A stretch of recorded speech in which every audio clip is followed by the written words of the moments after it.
nous sommes ici dans le département des Landes, à Morsinx, sur une parcelle de haricots verts. Cette parcelle fait 34 hectares, elle est irriguée par plusieurs pivots d'irrigation.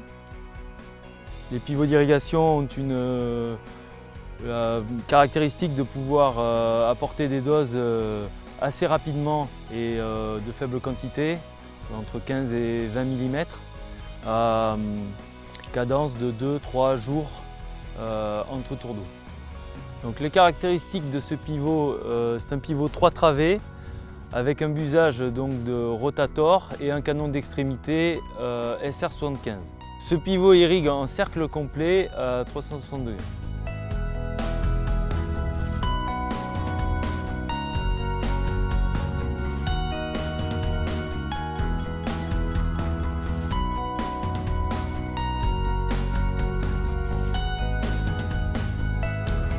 Le diagnostic consiste à comparer les pressions qu'on va mesurer directement sur l'appareil avec les préconisations du plan de busage.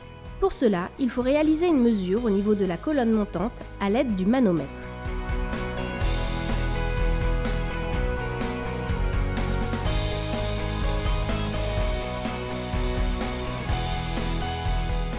Puis, on effectue à l'aide d'un tube de pitot une mesure de pression au premier arroseur ainsi qu'au dernier arroseur. Ici, la pression mesurée au premier arroseur est de 3,4 bars. Au dernier arroseur, elle est de 3,2 bars, ce qui est conforme au plan de busage. Dans un premier temps, on note la dose pré-réglée sur l'armoire électrique.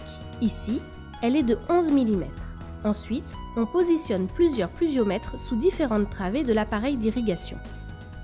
Après passage du pivot, on vérifie que les doses récupérées sont conformes et homogènes par rapport au réglage constaté. Ici, la dose maximale dite D1 récupérée dans les pluviomètres est de 11 mm. La dose minimale dite D2 est de 10 mm. La variation de dose est donc de 9%.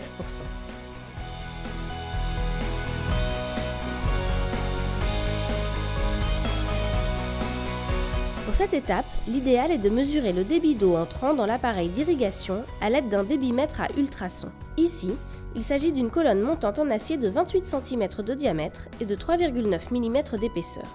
Enfin, on positionne les capteurs du débitmètre sur la colonne montante afin de lire sur l'appareil le débit entrant dans la colonne.